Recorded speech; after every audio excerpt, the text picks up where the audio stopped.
Well, hi, folks, and welcome, welcome, welcome. Great to see everybody here and enjoying the pre-chat conversations that are going on there. A lot to chat about tonight.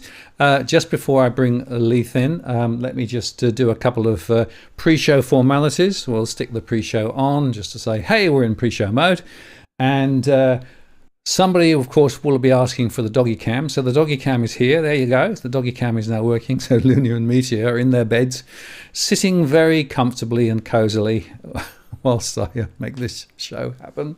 So that's, they are alive, honestly, but they are very comfortable. And you see they've got two separate beds now rather than the mattress. So they seem to like that. Although quite often they end up with one of the dogs sitting out on the carpet. But that's another story. And again, just before hang on, Luna's moved. There you go, just to show that she's alive. Anyway, so that's that. And just as I move on to the main show, let me just remind you, of course, we're not providing specific financial or legal advice. It's the general conversation only. We do moderate the chat. This is as at the 18th of July this year. And if you'd like to ask a question, if you use that Walk the World, I get it in my queue, and that means I can see it. I've also enabled Super Chat, which means you can get your question to the top of the list, or indeed make a contribution to what we do here. And those are greatly appreciated. Helps us to cover some of the costs of doing what we do. Anyhow, that's all preamble. Now I think that what we should be doing is pushing this button and pushing this button and pushing this button. Leith, hello. G'day, Martin. Hello, everyone. How are you? Great to see you back on the show, and quite a lot to talk about tonight, all about housing, property and politics and related subjects. Always, mate. Always a pleasure to chat. Great. Well, as with all of these things, there's lots of different ways we could get into this, but I thought one of the interesting ways we could get into it was just to talk about the revelation, the announcement of the new RBA chief as at September. I did a post that basically said, new world, old world, nothing much has changed. So, and I know that you've been on Sky and a few other areas talking about this, but there are some implications, right? Because effectively it's suggesting a bit of a same old with regards to what the RBA might be doing. Yeah, that's right. Look, basically, it's always hilarious when the Reserve Bank, or the government, I should say, undertakes like a 12-month review of the Reserve Bank, wanting to reform the bank and wanting to change all the processes, and then ends up just basically promoting the second in charge. That was the second in charge to all the so-called failures that happened under the Reserve Bank. So it was a bit of a strange. Actually, it's a strange appointment if you truly want reform, but it's probably not a strange appointment given it's Australia and that's the way it all works here. Basically, I mean, I personally would have liked to have seen someone independent, preferably someone, say, an expert from overseas come along who's, a bit reform-minded, can come into Australia with, with a fresh set of eyes, fresh way of doing things, can basically, look at how we're doing, how we can do it better, take a broom through the place maybe. But obviously instead the government's opted just for the second in charge, and obviously being a woman, I'm not against that or anything. I couldn't care less. But the fact that it is Australia's first female governor, they can sort of play that line for for the next few months, whilst kind of steering the public away from the RBA's actual failures. So I guess on one hand it's kind of predictable, but it's a bit disappointing. But that's the way it is. Unfortunately, reform does not happen very, very much in this country at all. And it's often about sort of form over substance. Usually with these things, it's I guess it's the Anglosphere disease at the moment, where policy is more about virtue signaling and pretending to do things rather than actually doing it. Yes, and just going slightly off piste here, the legislation that's in draft release at the moment, shutting down discussion on social media, is another example of turning the volume down on stuff they don't want to see. But government endorsed policies, messages are all fine, which shows you again it's form and substance. We've got it back to front.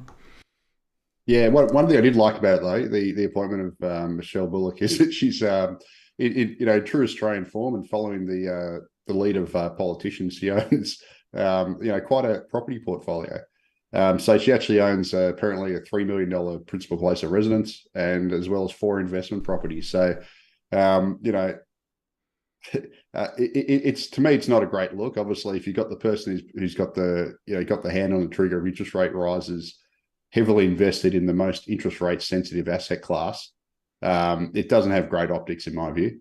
But at the same time, she takes the lead from her politicians, and they're all geared up to the gills in property as well. So that's the way it is.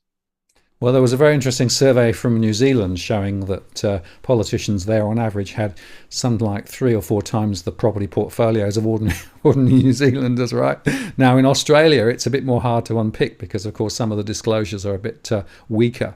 But certainly, all the evidence suggests that politicians are leveraged up into property left, right, and centre.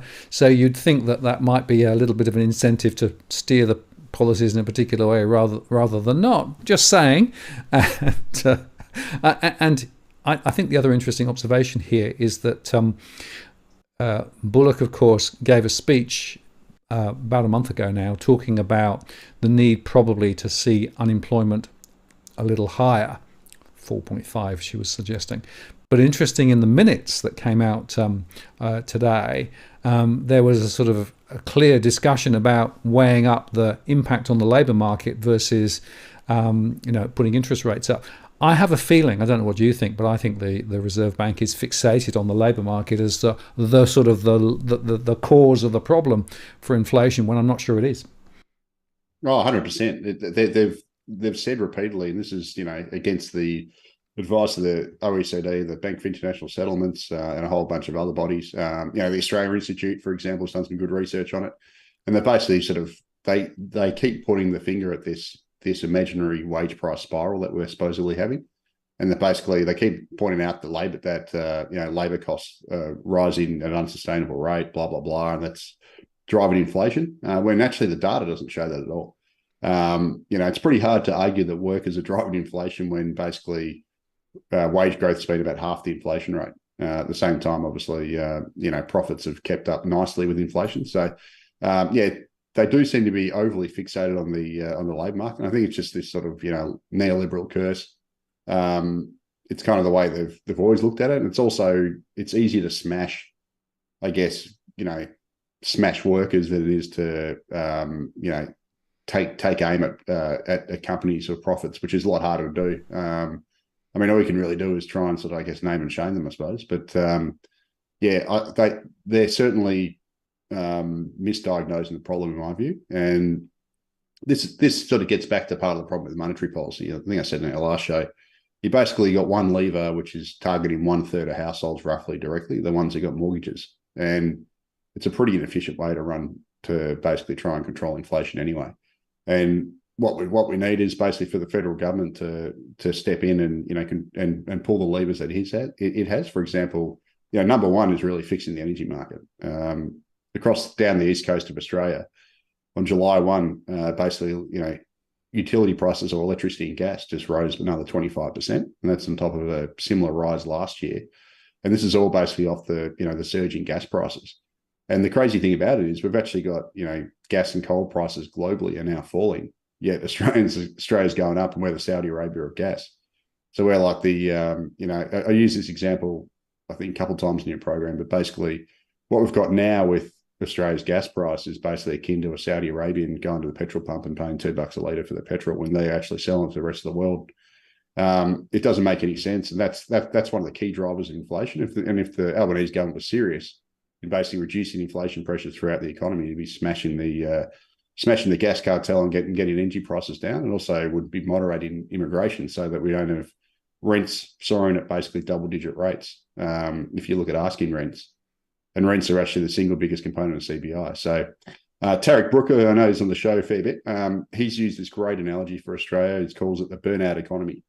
And it's basically where the RBA has the foot planted on the brake using interest rates, like jacking up interest rates, but the government's got the foot planted on the accelerator, running the biggest immigration program in this nation's history, which is obviously adding to demand across the economy, pushing up rental costs, etc., which is feeding inflation. So, we've got basically, one arm of the government, or well, I should say the government, pulling in one direction, and then you've got the central bank trying to curb it, doing the opposite, and that's creating this sort of burnout economy where you got the economy going at cross purposes. So, I think until they resolve that situation, well, we're going to keep having, ineffective and poor outcomes. Absolutely. And it's interesting, CBA, I think, when they were giving evidence last week in front of Parliament, said that only about 60% of the rate rises have really worked through the economy, so they think there's more coming.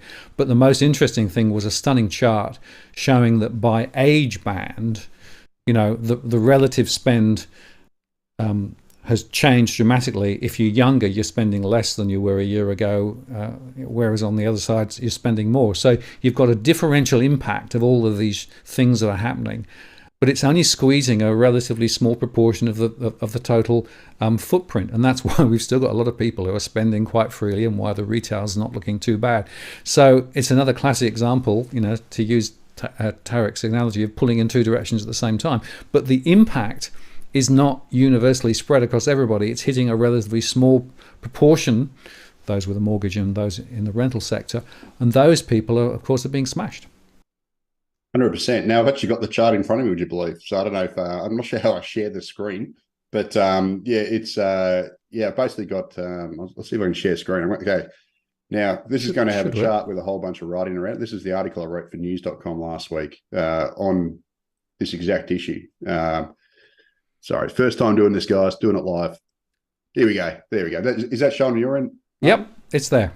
Okay, cool. So everyone ignore the writing around here. Basically, this is the chart that Marnus just mentioned from Commonwealth Bank. And basically what it shows is that, so what they did is they've measured spending by age group in the year to March 2022 using the ABS data. And what it shows is basically that anyone who's under the age of 55 has effectively cut their spending by more than the rate of inflation. So they've basically done a real spending cut. Whereas anyone over 55 is actually spending at a higher rate than inflation.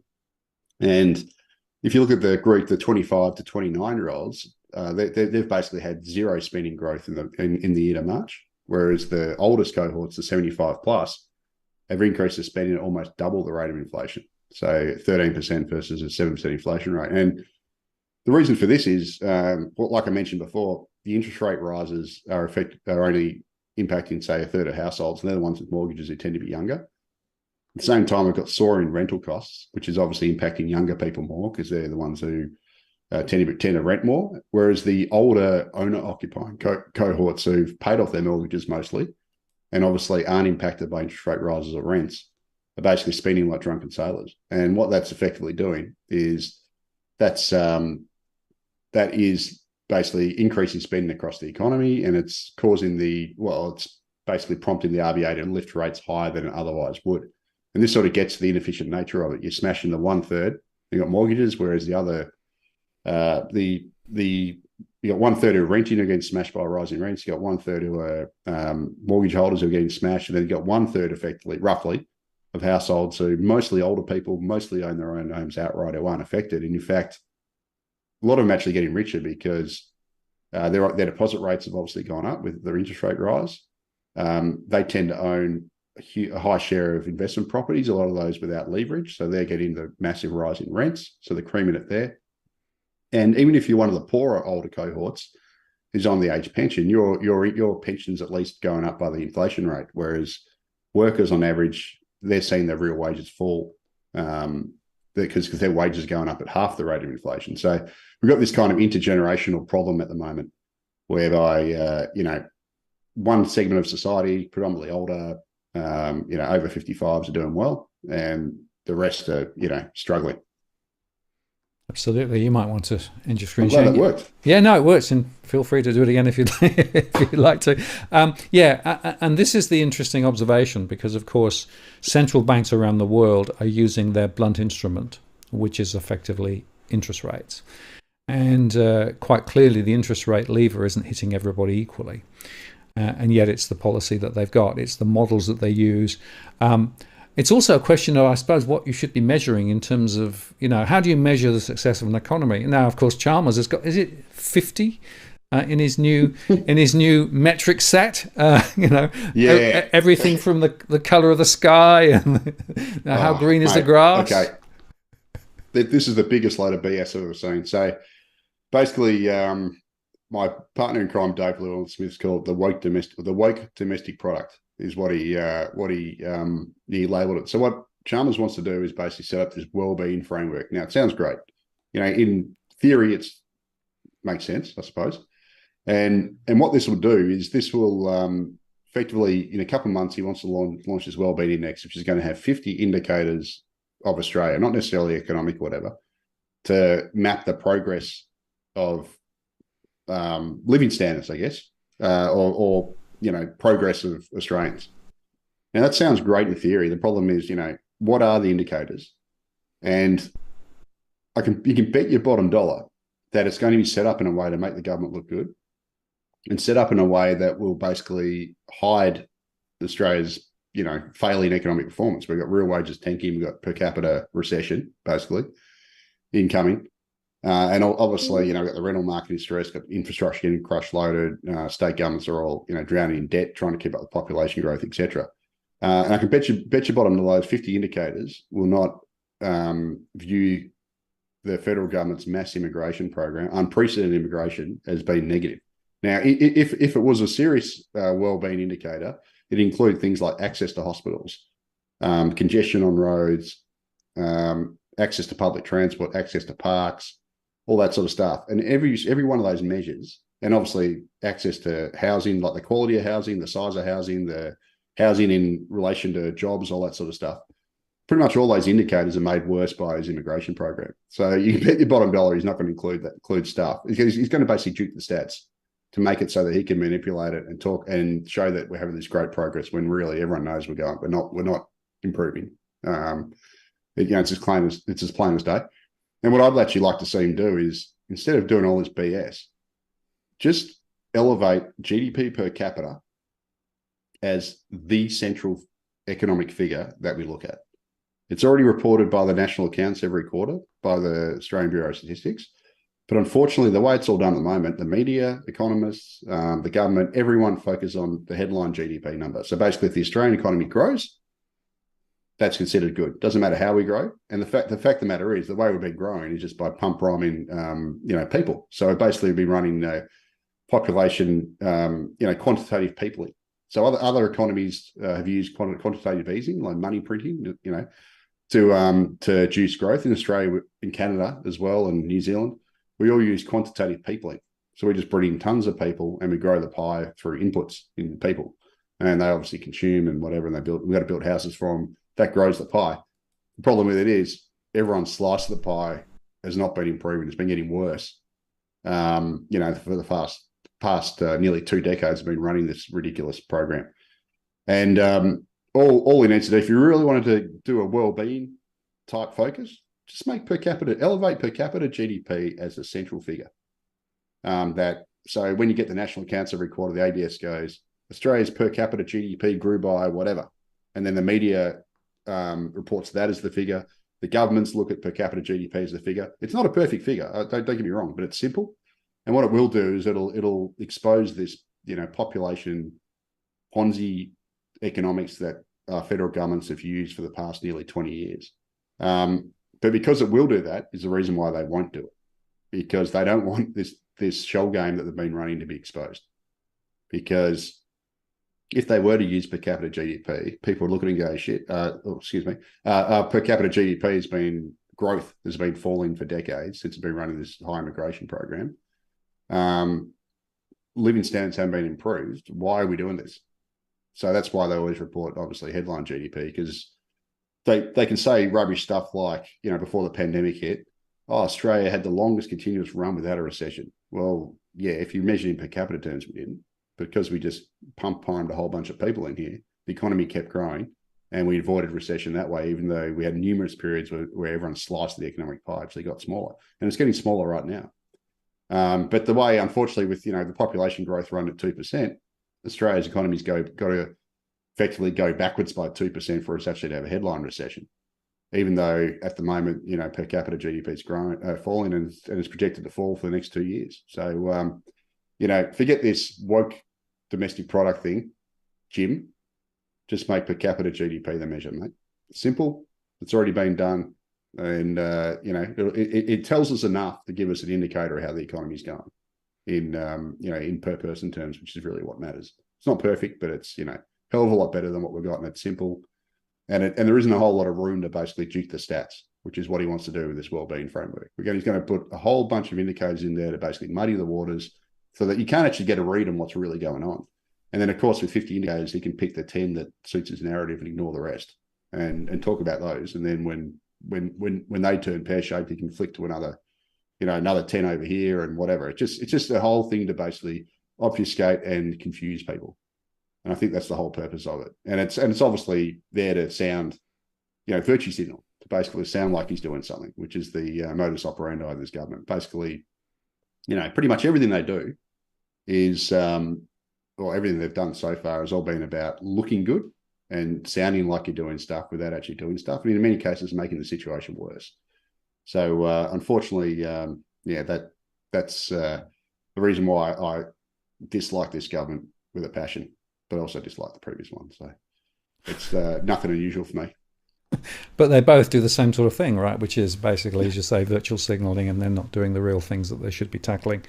Not tackling some of the really fundamental structural issues that should have been tackled a long time ago, and fiddle around the edges. But I'd also say that I think that both the mainstream media and a lot of the economists that are out there are part of the problem, because they just sort of get fed and parrot back all of this, quote, good news, right, and whatever it is. There's very little critique that goes on anywhere. And I guess I'm conscious of that in the context of the Reserve Bank governor now going to actually be in front of a press conference. That's going to make a difference, isn't it, in terms of the depth and penetration of queries from the mainstream media? Oh, absolutely, mate. Look. Unfortunately, most economists are paid shills. Let's face it. So, most either work in a government type role where you basically toe the company line, which is I did that when I worked there. You often don't know any better, to be honest with you. You're kind of indoctrinated. You get stuck in this group thing. That's just the way it is. And then if you do go to the private sector, well, you're most of the time working for, say, an industry group or some other pseudo lobby group, or you're in a think tank where you're basically funded by industry, for example, the Grattan Institute. So there are very few actual genuine independent economists out there who will actually tell the truth. And most of them really are just pushing a company line, pushing a vested interest, because that's who pays their bills. And that's the unfortunate reality. But I'd view most with skepticism. And there's nothing worse than economists at one of those press conferences just basically feeding platitudes to political leaders or RBA governor or whatever. Like they rarely ask the hard question, because they're worried if they do, they'll lose their access, or they won't be invited back, or they're just gutless. So it's a reason why someone like me will never be invited to one of those sort of conferences. I'll be blacklisted because I'm a loose cannon. So they don't like loose cannons. No, well, indeed. When you say loose cannons, it means asking the harder questions that nobody else wants to touch, right? Because that's part of the issue. And in fact, there was a couple of questions.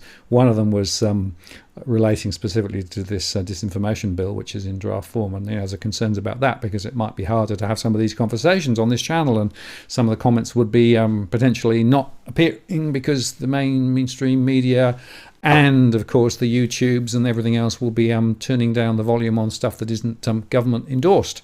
So that's a real problem, because it basically means you have less opportunity to debate these real critical issues.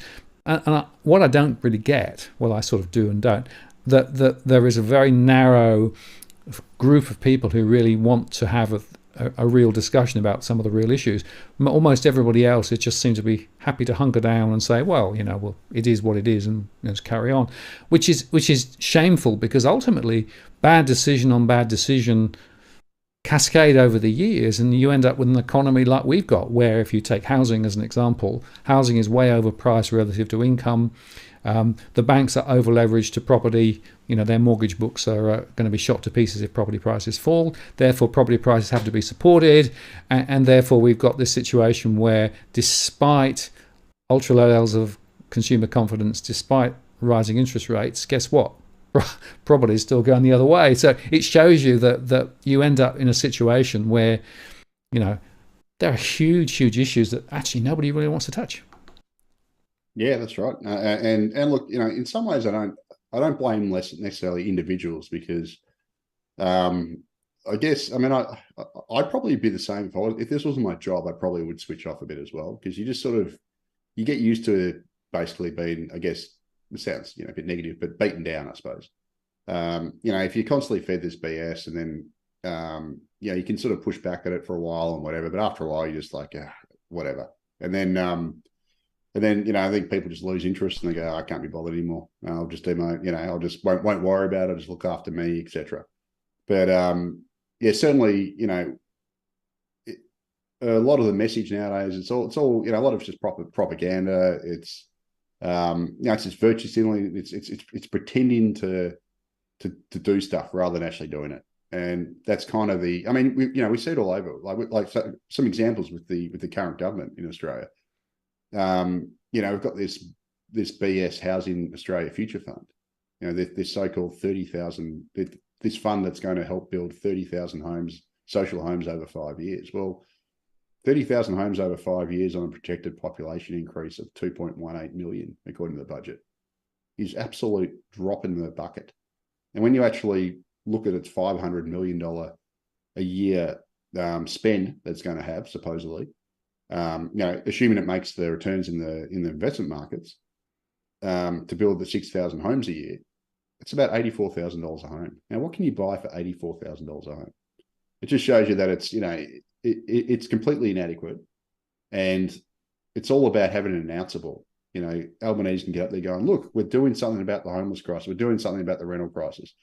I've got this Housing Australia Future Fund, which the opposition and the Greens are blocking. Blah, blah, blah. You can point to that. I'd argue the Voice is a whole lot of, noise over substance as well. But it's something else they can distract us with. The whole government is run around distractions and just sort of pretending to do stuff that, rather than actually, doing stuff that matters. And, I don't think it's going to change. I think it's just the way it is. It's all about branding. Like, everyone talked about Scotty for marketing when the Liberal Party was in. The coalition was in last term. Well, we've got Albo for marketing. It's no different.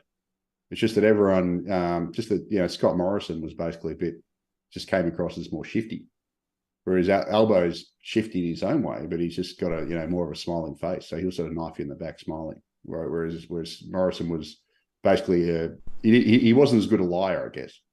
But Scotty for marketing, Albo for marketing, it's all the same spin. They all do the same stuff. Doesn't matter who's in, Liberal or Labor, Pepsi, Coke, same diff.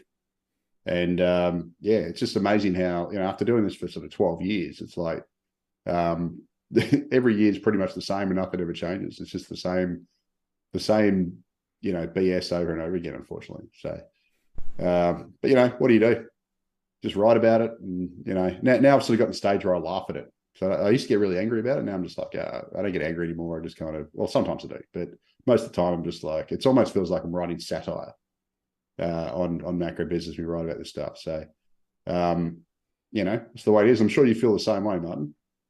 I do, absolutely. And in fact, Yes, Minister is one of the most important documentary series about the way that government works, in my view, from years ago, right? Mate, nothing's changed. No, exactly right.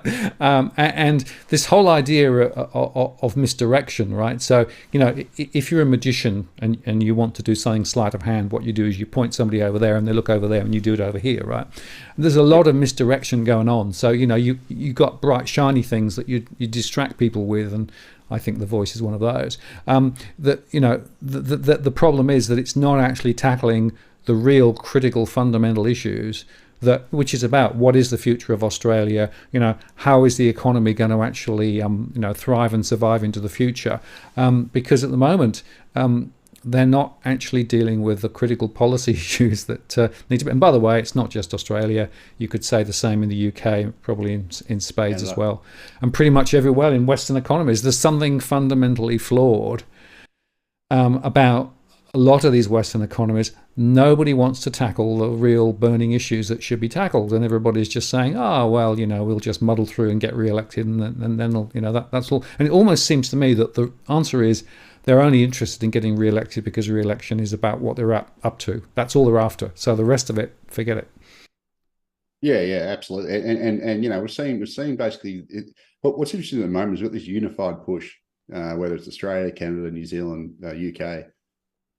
All the governments are trying to basically ramp immigration to. This is just one example of how to. This sort of quantitative peopling approach, whereby they've kind of used the quantitative easing already, and they've kind of used that, shot that bullet, because interest rates have risen and all that sort of stuff. So now they're reaching for. Australia's been doing it for a long time, but the four countries in unison are basically reaching for this quantitative peopling new economic growth driver, which is basically just getting as many people as you can to solve fake skills shortages. And solve an aging population, which it doesn't do anyway, doesn't work, as a way to basically expand each country's GDP. But obviously, while per capita outcomes are terrible, and it's just this way to sort of give this illusion of growth. And they did it, last decade or until last couple of years with cheap money. But now that sort of avenue's exhausted itself. They're now doing it with quantitative peopling. So it's just the latest. It's kind of it's sort of like what you do when you've run out of ideas, or you can't be bothered really. The easiest way is just to go for the cheap and lazy growth, and that's just like in this case, in Australia's case, for a long time, it's just been bringing tons of people, and then build houses and sell coffees to them, and get the old GDP widgets spinning, and keep growing the economy, even though actual living standards and per capita, the per capita economies perform very poorly. And but it is very interesting watching all four countries do it at the same time. All four countries have got basically rental crises at the moment. So they're all doing it into this, and they've all got stunted housing supply because of the pandemic. Construction costs are going up, and we've got it's not just Australia where obviously a lot of builders are going broke. It's happened in a couple of other countries as well. So each of these places has got sort of stunted housing supply at the same time as they're all running extreme immigration programs and just making their housing situations even worse. So, it's quite ridiculous. And in the end, it's going to hurt the youngest Australians the most, the ones who aren't already on the treadmill. And sadly, they're also the ones who tend to be the most distracted by these kind of policies and, these virtue signaling by the government. So they're the ones getting conned the most, unfortunately.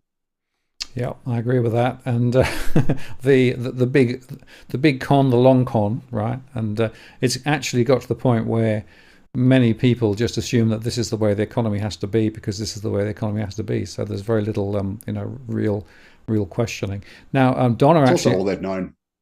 Yeah, it's also all they've known. I mean, if you're someone who's grown up in this environment, that's all you've ever seen. So yep. You don't really know any different.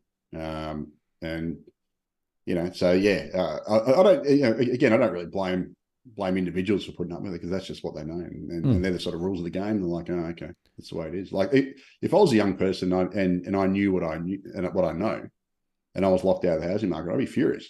If I was like forced to rent in these insecure rentals, and you're like basically, you got these crappy insecure jobs, and you really don't have much of a prospect if you're the average, say 20-year-old, for example, or 22-year-old. I'd be pretty angry about it. But I think I'm sure some of them are angry, but a lot of them probably just think, oh, that's the way it is. Like that's just the way it is. They don't realize that it wasn't the same for even when I was there at that age, or definitely when their parents were there. Like, we had a lot more opportunities, and they don't realize that their opportunities are basically getting stolen from them. It's unfortunate, but Yeah, it's the way it is, unfortunately. Absolutely. Now, Donna asked a question a while ago, which I might just put it up there.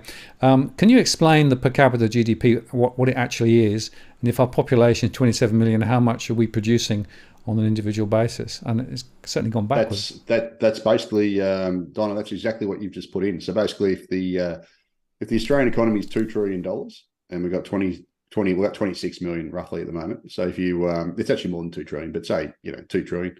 You take the $2 trillion, you divide it by the population, and that's your per capita GDP. When I'm talking about per capita GDP should be the measure, it's more as a growth rate. So every time the national accounts comes out every quarter, for example, the last March quarter, it said Australia's economy grew 0.2% over the quarter. So we got growth. It's crappy growth, but we got growth.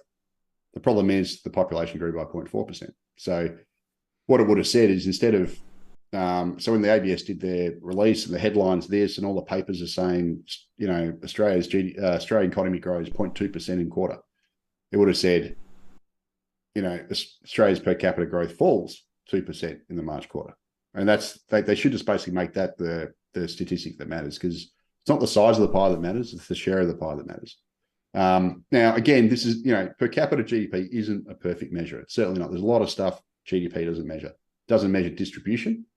So obviously, if the pie is growing, but you've got the 10% of the population getting 90% of it, well, that's not exactly great from society.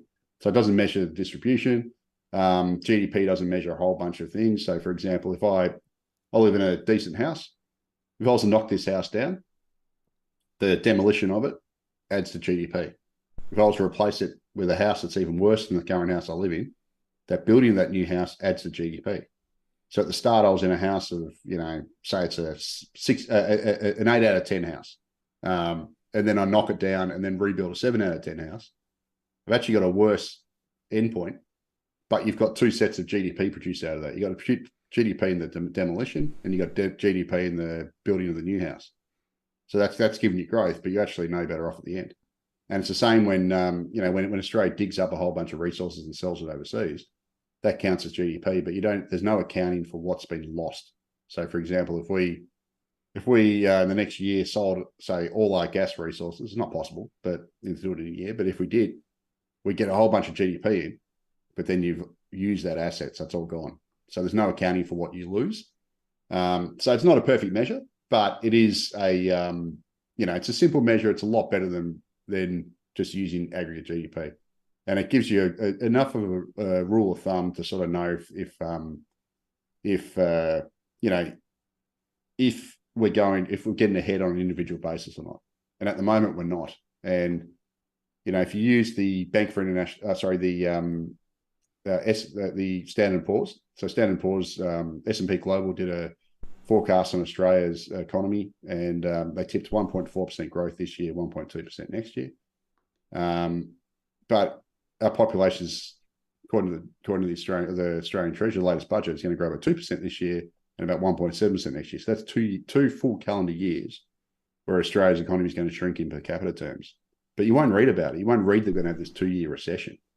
All you're going to hear is that, Australia's economy grew by 1.4% and then 1.2%. So we still got growth. And this is how Australia has basically avoided a recession for so long, apart from the pandemic, that short dip in the pandemic, because we've had this strong population growth, world-leading population growth. Actually, we're not world-leading at the moment. Canada's actually beaten us, but by Canada's population growth, immigration is extreme at the moment. But over the last 20 years, Australia's pretty much been on top. And this is what we've done. So, that's true, Will. It is. Look, it's not a perfect measure, but it's better than what we use. And it's good enough for a quick and dirty indicator per capita GDP. And the whole thing is, when we're looking at economic statistics, we've got to work within the confines of what we've got. So, if GDP, if the national accounts is produced one way, and this is globally recognised, and the whole world sort of produces the same set of accounts, which we do, because it's kind of it's globally standardised.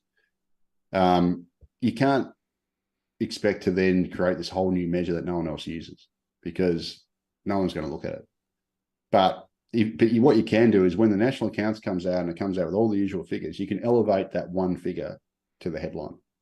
And by doing that, you'll see through all this BS you know, all this, this sort of rubbish quantitative peopling that the federal government has run for nearly 20 years, where it's juiced the economy just by breeding a whole bunch of people in here and let's face it, it's been worse for the environment.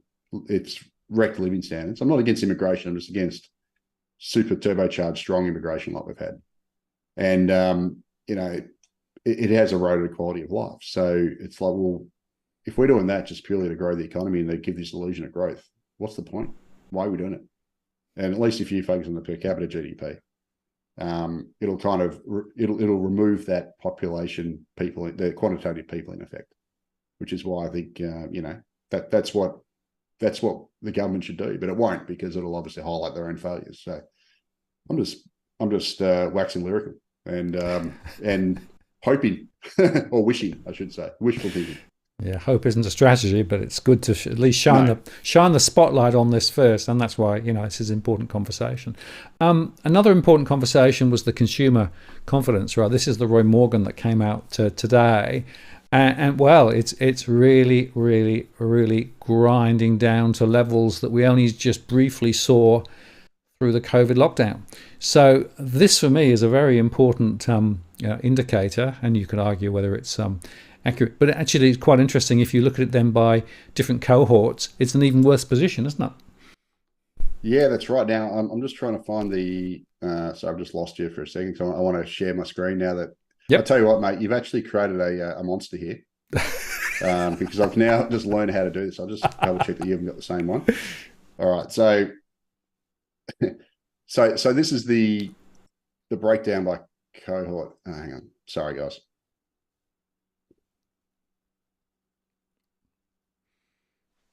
Okay, so this is ANZ's breakdown by cohort. So what they actually show, they've actually broken consumer confidence, weekly consumer confidence going back all the way to 2014 by cohort. So as you can see, those paying off the home, consumer confidence is lowest amongst them, as you'd expect with mortgage rates. But check out the collapse there. So, what's that, 5 years ago, you had confidence at this level about 130. Now this is an index, so it's just 130 is meaningless. But if you look at the fact that it's almost halved since 2018, or even it's collapsed in the last year or so. Also, those who are renting, which is shown in yellow, is also according to Roy Morgan's and ANZ, is at an all-time record low. So obviously renters, this kind of gets my point. Renters are getting smashed, mortgage holders are getting smashed. Those that own the home have also had a pretty big fall, but it's not as bad. So it's this sort of three Australias we've got at the moment: the renters, the mortgage holders, and then the rest. Although I would argue in this case they're all pretty bad. But yeah, it does give you a pretty interesting idea about where the pain's been felt. It's been felt more by renters and especially mortgage holders who've obviously bearing the brunt of this cost of living crisis and interest rate rises. Absolutely. Well, of course, I publish my monthly mortgage and rental stress numbers, and the rental stress went up. 68% of those in rental accommodation are now having cash flow issues. The mortgage holders a bit lower, about 48%, but still very high. But then if you actually drill it down and say, well, what are the types of people who are actually in the most pressure, then you find this same issue about younger cohorts, first-time buyers and those sorts of things, younger people who are renting. And the other observation, which the ABS reported, was that more people are working more jobs to try and get by. Yep. So we're seeing job holders, proliferation of part-time jobs, or working over the weekend or whatever to try and get by. So the pressures are really on a lot of these particular households, and yet home prices are still, according to CoreLogic, continuing to recover from their falls, and the banks are extending mortgages for a longer period and moving into interest only, so they're extending and pretending. So there's a lot of levers being pulled, plus of course the government incentive schemes as well, to try and keep the property price model up rather than down, when it's out of kilter with everything else. So once again, this fundamental policy question comes to the fore. Why is it that we're actually in this situation? And that goes right back to what you've been saying. It's because nobody wants to tackle this fundamentally critical issue. Yeah, and also, obviously having coaxed in a whole bunch of people, massive numbers of first home buyers with, with ultra cheap rates before the, 2020, 2021, and the start of 2022. Obviously, you've got to, you don't want to throw those people to the wolves by letting the housing market crash. So, yeah, it's a whole bunch of, it's just policy failure left, right, and centre. Let's face it. And obviously, the population growing by 500,000 people last calendar year didn't help. We had nearly 400,000 net overseas migrants last year. Admittedly, most of them go into the rental market when they start, but which is the main reason why we're seeing rents go up at such a huge pace. But what I think we're getting a lot of, induced FOMO in a way. So we've got low listing numbers at the moment. We've got obviously record numbers of people piling in. Rental vacancy rates near record lows. We've got double-digit rent increases. And effectively, people are just basically saying, bugger it, I'm going to borrow everything I can to get out of this rental treadmill because, it's really hard to even find a home and get one. And then you obviously get absolutely butchered with double-digit rent rises. And I think a lot of people are now just basically, borrowing to the hilt, basically just trying to get out of the rental treadmill and to buy. And that's just, has helped to put a floor under prices alongside really low listings levels. I still think it'd be interesting though. We've still got, by my calculations, probably about 450,000 fixed rate mortgages that are going to expire the remainder of this year. We've still got a lot of people who are going to come off sort of 2% fixed rates to variable rates of 6.5% plus. So it'd be interesting to see what happens. There has been some anecdotal reports of forced selling, or maybe not forced as in the bank's going to foreclose on you, but people being basically coming to the realization that they can't really afford to keep their house, so they're starting to sell. And we are seeing with there's reportedly a lot of property investors leaving. So apparently a quarter of the homes. I think about a third of homes in Sydney, if you believe, I think CoreLogic. Third of homes that are selling at the moment are being sold by investors. So we have a lot of investors now selling up because even though rents are rising, they're obviously, heavily negatively geared and like, bugger this, it's too hard. So they're selling. There has been a lot of, bluster in the media about just doom and gloom about investors selling, therefore the rental crisis is going to get worse, which is a complete load of baloney.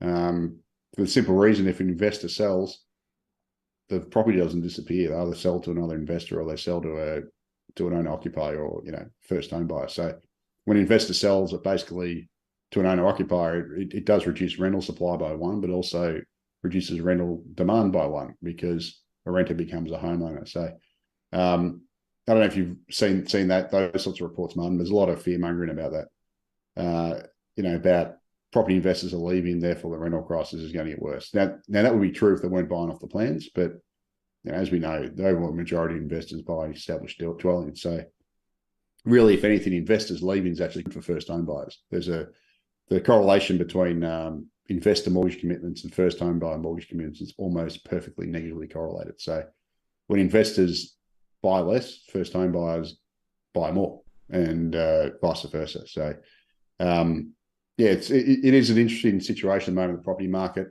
As I said, I think a couple episodes ago with you, I never would have picked that we'd have prices increasing with rates rising. But here we are. And it's also very unusual, not only the fact that rates are rising, but it's also very unusual to get prices rising off falling volumes. Usually you need two conditions for prices to rise. You need rates to be falling, and you also need volumes to be rising. That's sort of a normal bull cycle in the property market. But we've actually got the opposite of that. We've got rates rising and sales volumes falling. So it's a really thin market, and yet property values are rising. It's the strangest market I think I've ever seen. What's going on in the UK? Is it a similar situation over there? Yeah, pretty similar. So there's quote lack of supply. Although actually, if you look carefully, Airbnb is a big problem over here too, particularly in some of the more attractive areas around the coast. In some cases, 50 or 60% of properties in certain locations are Airbnb. So they're actually vacant for quite a lot of the time and then effectively are Airbnb. There is not enough new stuff, affordable stuff being built because exactly the same issues. Planning they blame planning restrictions, they blame failure of builders, etc. But that's sort of a bit of a subtext. But the most critical thing is, just as in Australia, the banks have been lending big, not quite as big as in Australia. They've had more constraints put on them in terms of income multiples. So anything above 5 times is difficult, whereas in Australia 8 times or 9 times has been perfectly fine until now. But we are now seeing considerable reports of people distressed selling, people unable to make their mortgage repayments. The banks are trying to be accommodative. In fact, they've just put a code in place between the banks and the government to try and ensure that banks don't push people out too quickly and they give them a chance to restructure their mortgage, etc., etc. But that's smoke and mirrors, really. It doesn't really make a huge amount of difference. So it's like you could replace pretty much every element that you see in Australia in the UK, and you've got precisely the same dynamics going on, except that if you look at the debt to income ratios or the proportion of lending that banks have made to the mortgage sector, Australia is way higher. I mean, just not a little higher, way higher. So Australia is way more extreme, right? Because we've had this 20 or 30 years of Ponzi in property. The banks, of course, here in the UK are saying, well, everything's fine. We're not seeing huge amounts of distressed sales and things. But they're doing a lot below the waterline to try and massage this. But the debt counsellors are so busy, they just don't know which way to turn. And so there was a report I saw the other day saying that debt counsellors are just unable to cope with the volume of people who are needing help. And in some cases, they're actually being tricked and trapped into doing dumb things to try and actually solve the problem, including short-term debt and all sorts of other things. So unfortunately, it's a very similar story, but in extremis in Australia. So is my understanding is the UK is more fixed rate mortgages. I mean, even if they're shorter term. Yeah, about 90 to 95% are fixed. That's very different from where in post the GFC, everybody went fixed because of the problem through GFC when rates went all over the place. So so that means there's a bit of a slow burn with regard to some of these resets, and that's why this is going to have a long term rather than a short term fit. And the typical reset at the moment is that people are going for 5 years. Because with a reversed or inverted yield curve, the longer term mortgages are cheaper than the shorter term ones. Cheaper, yeah, that's interesting. So actually, New Zealand's very similar. So New Zealand, Westpac put out some data on New Zealand, and they've basically only had, I think they got another 150 basis points of tight. So even if the RBNZ keeps the rates the same and mortgage rates don't change, like fixed mortgage rates don't change. Basically, New Zealand borrowers are looking at another 150 basis points of effective rate hike. So the average effective mortgage rate, which is what households are actually paying, is going to rise by another 150 basis points into next year. And that's because New Zealand's got a lot higher share of fixed rates than Australia, but they're a bit like Australia. So Australia had over the just before the pandemic before the pandemic ended, before the RBA started hiking rates, we had about 25% of mortgages were fixed, which was like 40% were fixed, which is a record amount for that 2 years. New Zealand's is more like 80% are fixed. So they're more exposed to this fixed rate mortgage cliff than we are. And what it's done is, even though the RBNZ has hiked their cash rate to 5.5% versus ours at 4.1, we've actually had a lot more bite because we had a lot more variable rate mortgages, and they're going to start catching up over the next 6 months as all these fixed rate terms start to expire, because the RBNZ started hiking in August 2021, so they started a lot earlier than us. It's just interesting watching these different countries. They're all kind of headed on the same path. It's just that Australia, even though we haven't hiked rates as much, we're kind of earlier, because we have so much more exposure through variable rates, and we're obviously carrying higher debt loads. So it's interesting. And is what's the energy situation like in the UK? Have the prices come back down? I mean, Yeah, it well, was a massive issue a year ago. energy is really interesting because energy spiked dramatically, went up about 5 times from the pre-energy crisis, but the government then intervened and gave people quite a considerable amount of support. So £400 on average, based on a typical household for about a few months. Now that's coming off just as energy prices are coming down. So in fact, we are seeing energy prices falling in the UK. And so, for example, my monthly bill for electricity and gas was $375 when I first arrived here, and that was with the government support. It's now dropped to £280 a month, pounds that is. So it's falling, and in fact the expectation is that it'll fall slightly more over the next quarter, and then unless there's another energy crisis through the winter. Luckily last year it wasn't particularly cold in the northern hemisphere, so the energy prices came back down quite quickly. Question will be, what happens if we have another spike? Will the government do the same again? I don't know. But at the moment, whereas in Australia you've got a rise of 20 to 30% for energy prices from 1 July, in the UK it's down 20 to 25% from where it was at its peak. So slightly different evolution in terms of the energy sector. But the other interesting observation there, the fact that you've got more variable rates in Australia gives the RBA a bit of wriggle room to explain why rates shouldn't go as high as in the UK or New Zealand, I suspect.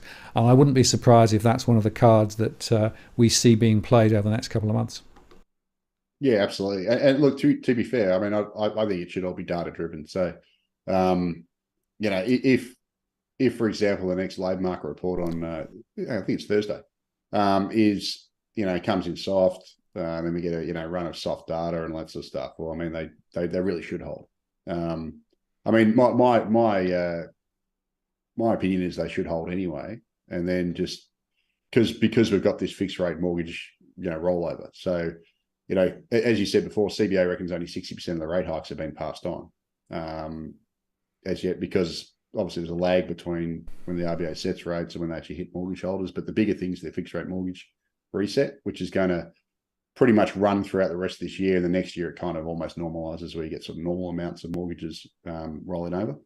But the next 6 months are going to have quite a lot of monetary tightening anyway, just because of this fixed rate mortgage reset. So it's going to get tougher anyway, even if the RBA does nothing. So it would probably be a mistake if they kept hiking when the data's already pretty soft, or it's softening now. I don't know if you saw the SEEK employment data that came out earlier this week. It showed that obviously that the job ads have been falling. They've been falling pretty much for a year now. But the bigger, more interesting indicator there was that actually showed that the number of applications per job is actually, above what it was pre-pandemic, or, basically in line with what it was pre-pandemic. So it already shows that the sort of labour market's already at the same amount of tightness as it was before COVID hit. Because obviously we got, big migration. We've had 500,000 workers arrive in the last year.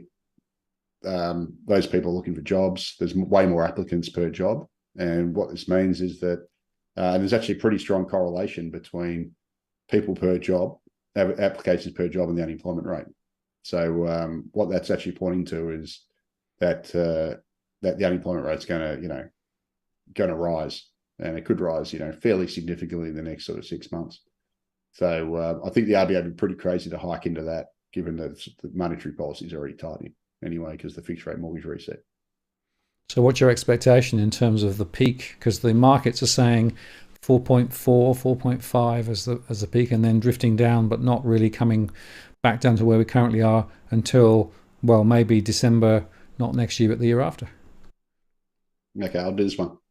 It's probably more accurate than my interest rate predictions. I've been wrong since this started. So, look, who knows, mate? Look, I mean, I think they should be done, but most of the banks, etc., think they got one more in them anyway. Actually, I think Westpac, CBA, I think they all think one more. There might be a couple outliers. I think two more. So we're probably close to the peak. I mean, we should be close to the peak. I think they should hold, but no one cares what I think. But yeah, I mean, I think we're certainly look. The timing's beautiful when you think about it. You got Michelle Bullock coming in October, so Governor Lowe's got 2 more interest rate meetings, so monetary meetings. If he's going to hike, you want to do it now. So basically, if they want to do 2 more hikes, they should do 2 more hikes now. And what that'll basically mean is that Michelle Bullock can come in. There'll be no more rate hikes under a watch, and then she'll start cutting rates whenever that is. I thought it was going to be towards late this year. Doesn't look very likely at the moment, but maybe first quarter next year they start cutting, because there'll be there'll be some sort of, I don't know, like the economy was slow enough that they'll have to start cutting, and then she can get the cheers because she'll be the governor who came in and started cutting interest rates, and there was no hikes under her watch. So I think optically and just logically, given we've got 2 more meetings from Phil Lowe, he can basically be the bad guy. He can play bad cop, do a couple more hikes, and then Michelle Bullock can play good cop. So if he goes too far, she can then cut, and then she'll be the hero for cutting, rather than just holding at the moment. And then, there's still potential if you hold, and then the data, we do get to run a strong data. The last thing we'll do is her having to then hike rates as the new governor. So, technically it probably makes more sense for them to go harder, even if they don't need to, or they probably shouldn't. So that then when she comes in, she can be the hero and just cut. And then she'll get the cheers, and it'll sort of set her governorship off on a good wicket. That's kind of my read on tactically what will probably happen. Although I don't, I think from a pure policy perspective, I don't think they should raise rates anymore, just because this, the stuff I just said with the fixed rate mortgage reset and the tightening that's already built in, and the fact that we've got the labour market weakening, the economy, it's definitely soft. So, and consumer sentiment's terrible, business sentiment's terrible. All these sort of partial indicators are pretty bad. So I don't know if you want to really smash people anymore with smash the 1/3 of people with mortgages even harder than you have. But technically, outgoing governor, new governor coming in, you want to do the pain while the outgoing governor is still in. Another reason why that seems pretty logical. Yeah, another reason, of course, is that cost of government debt is continuing to rise at the moment, and my suspicion is that Chalmers will want to see that go in a slightly different direction ahead, because, of course, at the moment the debt servicing obligations that they have will get higher and higher.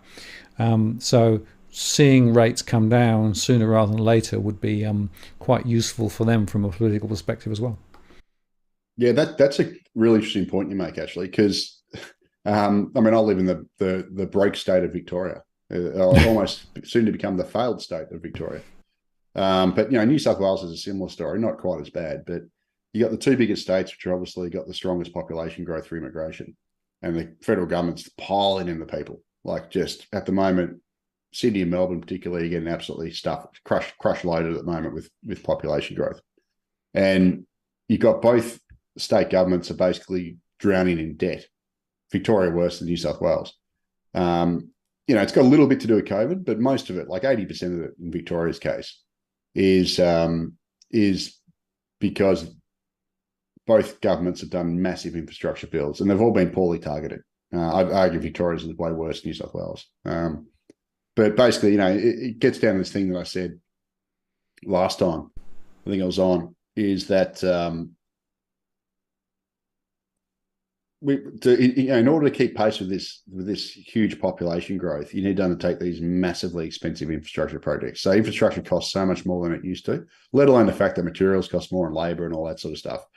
It's the fact that if you need to build a new road now, and both cities are already built out, you got to basically do tunnelling. And tunnelling is incredibly expensive. Or if you want to build, say, a new metro train line, you've got to do tunnelling as well as build stations. And then that requires, buying some of the most expensive land in the world above ground, during the building process, or to locate those stations there. So, both New South Wales and Victoria have been trying to keep up with this rampant population growth we've had for, 15, nearly 20 years.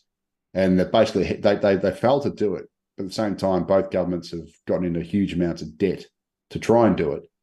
They've tried to get around that by then flogging off everything that's not bolted down, and also sort of these, other non-physical assets like your land registries and all this sort of stuff. And, there was talk about in New South Wales, the Perrottet government, the previous government, wanted to privatise Sydney Water. There was a bit of news about that.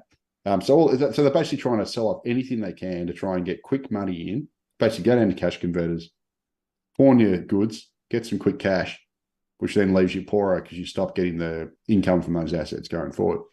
And, they're basically getting poorer and poorer. And we've just seen today, the Victorian government, after stupidly agreeing to host the Commonwealth Games, which they hosted in 2006, and it was Commonwealth Games is a joke. The Victorian government then, agreed to host it again in 2026. Well, now they've realised, hang on, that's got a $6 billion cost attached to it. We can't afford it. So now they've cancelled the Commonwealth Games. And we're actually seeing governments across both New South Wales and Victoria, despite the fact they've got record numbers of people in, now starting to cancel infrastructure projects because they can't afford. They're basically stranded in debt and they can't afford them. And there's also obviously constraints on materials and labour and all this stuff. There's not enough capacity in the economy to build them right now and to keep up with the population. So it's creating this headache. They're drowning in debt. It also means that basically if you're a resident of Sydney and Victoria and Melbourne at the moment, you're basically looking at your living standards getting completely crush loaded because the population is going up. The federal budget predicts that Victoria's population is going to grow by about 500 million people. 500,000 people over the next 5 years. So Victoria is nearly 700,000. But if you look at Melbourne's historical share, it's going to grow by about 500,000. Sydney will grow by about 450 over the next 5 years. So Sydney's going to grow by Canberra. Melbourne's going to grow by more than a Canberra. And the governments are basically being forced to cut back on infrastructure spending because they can't afford it. So all that means is that everything's going to get more congested. And it's going to basically be crappier if you're a resident of these two cities to try and get around because you got more people trying to use the existing infrastructure. And this is often infrastructure base that hasn't kept up for 20 years. We're falling further and further behind every year because we never caught up. And it's just going to get even worse. And Victoria is really got shades of what happened in the late 80s and early 90s under the Kane government, where he basically ran Victoria into the ground. And then Kennett had to come in and, try and fix things. We had a pretty deep recession down here and et cetera. And I think we're just going to repeat the same BS all over again, where the government is just basically, it's almost become a failed state. And I wonder how long until Dan Andrews does a Jacinda Ardern and just says, well, hang on, I'm done, I'm leaving, and just passes the torch to someone else and lets them cop the flack, similar to what Victoria did in the late 80s when John Cain did a similar sort of thing, and then he passed the torch to Jane Kerner, and then, she basically led a dying government for a few years. So, it's pretty... that point you made about state government debt is pertinent because it's really coming home to roost in Victoria, but also New South Wales, but more Victoria at the moment. Absolutely. Well, if you do the quick calculations, you look at the state debt and the federal debt, the share of the tax take that is being pushed towards servicing debt is continuing to rise, and that means you've got less to do other things. So you've got to either trim your cloth, or you've got to put taxes up, or you've got to increase the GST, or do something, right, to try and square the circle. And I guess the only sort of corollary of that is that if you do continue high levels of migration and they're working, then you actually increase the tax base. And of course, the other thing that they're doing is not allowing the tax bands to lift. So effectively, by definition, bracket creep is actually the biggest source. And if you look at the last Treasury report, it was bracket creep and some better than expected prices of commodities that actually saved the day. But of the two, the bracket creep was most significant. Oh, absolutely, and obviously we've got turbocharged bracket creep at the moment because we've got high inflation. So we've got high inflation. We've got wage growth's not high, like it's falling in real terms, but it's higher than it's been in the last 10 years. And so people are moving up the tax scales quick. And obviously the government's not adjusting those. The one thing, so basically, as you said, I think it was about 3/4 of the increase in the improvement in the federal budget the last federal budget was actually from increasing income taxes. Now, it wasn't just bracket creep; it was also mass immigration. So, we had a 500,000 roughly expansion in the labour force over the year, because mostly through immigration, and then you also had the bracket creep on top. So you basically had more workers to get taxes from. Then you also had, obviously, each worker paying higher taxes, because this bracket creep means a lot of money for the federal government. Now, the problem with it is, and I've said this previously on other shows, is that the way the tax revenues are distributed in Australia is completely inequitable. So the feds collect about 80%, actually 82%, if you want to be technical, but around 80% of the nation's tax revenues, and the states and local governments collect 20%, most of the states. And we've got this situation where the feds love big Australia immigration because they basically get all the benefits through tax receipts, but most of the costs are actually borne by the state government, because the state governments are the ones who are responsible mostly for infrastructure, service delivery, schools and hospitals, all that sort of stuff. So most of the stuff that people actually use, who live in Sydney, Melbourne, etc., comes from the state government. But they're the ones who are cash starved, because the feds run these huge immigration programs. They come to Sydney and Melbourne. State governments have got to provide for them. They're broke. They can't afford to. So they privatise everything they can to try and build the infrastructure. They never build enough, so our living standards get degraded. But then the federal government goes, "Oh, look, this is great. Migration's fantastic. It's it provides us all this tax revenue." But they don't look at the costs, because the costs are borne by other people, other areas of government, so state governments, and they're borne by us as individuals who are suddenly, if you're driving around Sydney now, 20 years ago, you could probably drive most roads without paying tolls. Now you can't drive anywhere. If you want to drive across the city now, you get Transurban reaching in your pocket, pulling out a 20 every time you want to drive anywhere, because they own, the entire toll road network pretty much. And that's, just one of the costs of this big Australia. We've brought in all these people. Sydney's grown by, nearly 1.5 million people in the last 20 years. They've had to build all these roads to try and keep up. They've all been done via toll roads. Transurban owns most of them. We've ended up with worse traffic congestion than we had 20 years ago, because they haven't kept up. But when you do drive, you end up getting fleeced to pay all these private tolls. And it's the same across, like energy networks and everything. Pretty much everything's been privatized now. So everyone's paying more than they used to, and the state governments end up being broker anyway, because they got the money up front, so they're better for a couple of years, but then have lost that ongoing revenue stream.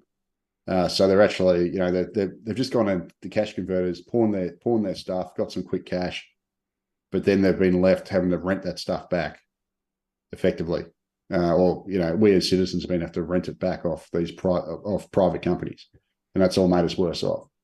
So that's kind of the state of play, and a lot of it gets down to this unequal distribution between the feds and the states. I guarantee you, if the feds and states had a more equal revenue share, the federal government wouldn't be so gung-ho in immigration, because suddenly it wouldn't just get the benefits, it wouldn't just get the revenue, it'd have to fund the costs as well. And if it had to do that, it probably would run a much smaller program, because it'd go, "Oh shit, hang on. Every person we bring in here, that's an extra $100,000 of infrastructure we're going to build." It's actually more than that, but just say it's 100,000. And at the moment, they don't have to worry about that 100,000, because the buck goes somewhere else. It goes to the state government to then pawn it off to private companies and then fleece it with tolls, etc. So I honestly think the vertical fiscal imbalance between our governments is one of the central drivers of Australia's economic problems at a policy level.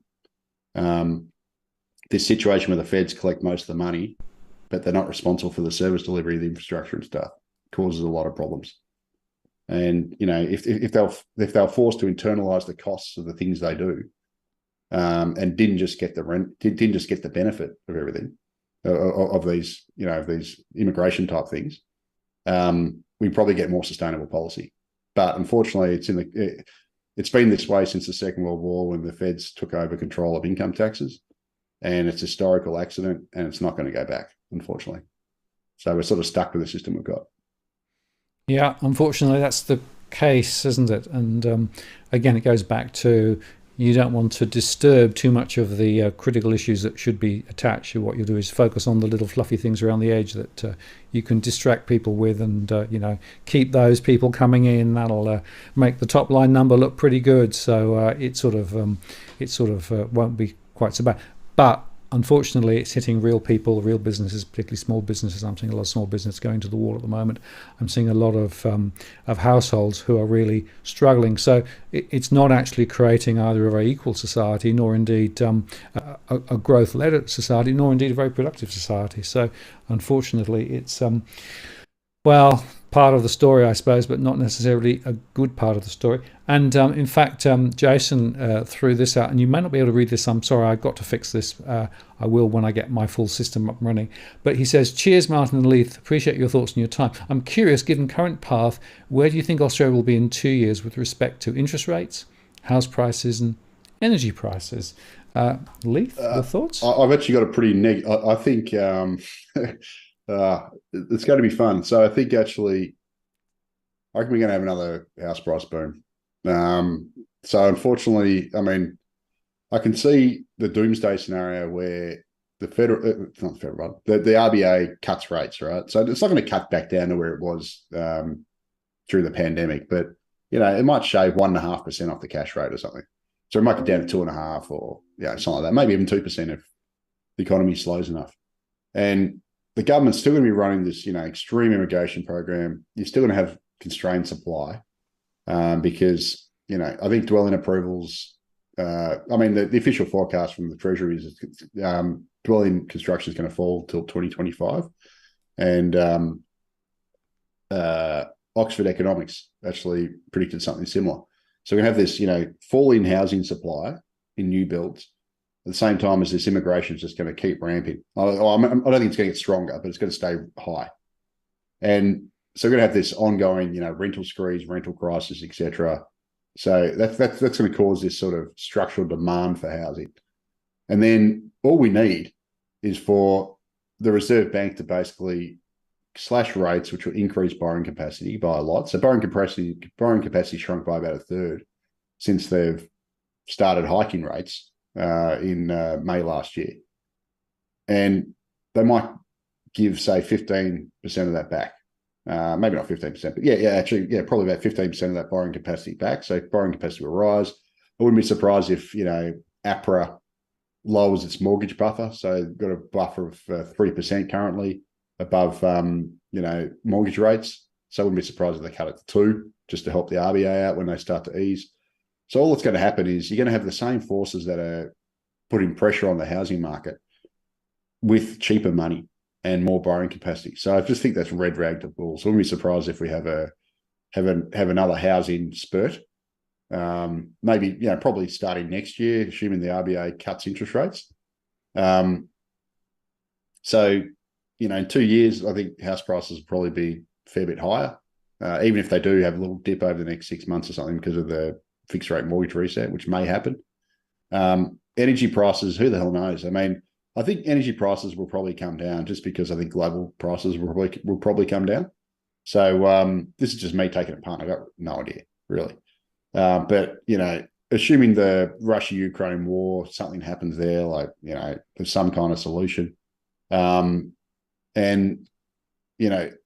I think energy prices will probably ease from where they're at, but they're going to stay structurally higher than they were before Russia invaded Ukraine, unfortunately. So that's where I think. And I think there was a question came up while the RBA slashed rates. I just think they'll reverse some of the rate hikes they've done because the economy will weaken. And I think it's going to weaken, quite considerably in the next 12 months. We're going to have much higher unemployment just because we've got labour supply growing like a science experiment, and a slower economy equals higher unemployment. So, and the official forecast is basically for a per capita recession for 2 years. So I think once inflation does start to ease, so it already is easing with the supply side stuff, like the imported inflation is already starting to ease.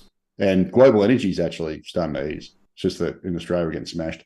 The problem we've got in Australia is the two pinch points are obviously got rents going up because of immigration, and we've got energy because we've just had the rise in the July 1 increase in energy costs. So that'll feed through for a bit, but that doesn't mean we're going to have another 25% increase in energy next year. So that'll wash through in the next 6 months, the energy cost, and then inflation's measured on a rate of change. So just because it's gone up suddenly, it's got to go up again for it to create inflation the next year. So I think inflation will come down anyway. So if you got lower inflation and then you've got obviously weakening economy and rising unemployment, I think the RBA is going to cut.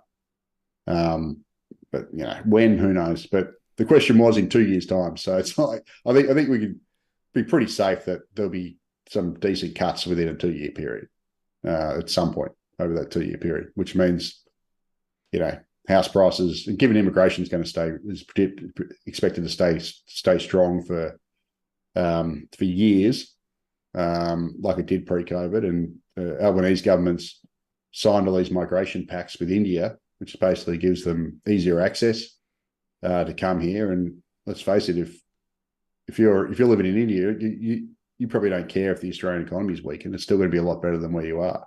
So you're going to come here anyway. So I think migration is going to stay strong, and that's basically going to keep lifting labour supply and lead to higher unemployment with a weak economy, and that'll keep putting upward pressure on house prices even without interest rates. So yeah, that's my view in 2 years' time. Yeah, and it's just lower interest rates, higher house prices, and probably lower energy costs because it'll normalise a bit. And I would also add, but who knows? Productivity not improving, right? That's the other factor in all this. No. I think Australia's productivity. Well, I think the advanced economy's productivity is shot. It'll be interesting to see. Like, I'm not sure if this whole AI explosion is going to, what that'll do to productivity. Like, will that be a big bang productivity increase? It'll be a disruptive one if it is. Like, it'll probably lead to a lot of unemployment in certain industries, etc. But yeah, I haven't quite got my head around that stuff. Like, I use ChatGPT a bit myself just for fun, but or Bing Chat. But I think the productivity is sort of going to stay weak for a long time. I can't see any way of that turning around, to be honest with you. Not with the way we run the economy. I mean, we've just got this we're basically going to the same failed economic play script that we did the last decade or the last 15 years before the pandemic. So if anything, we're doubling down on it.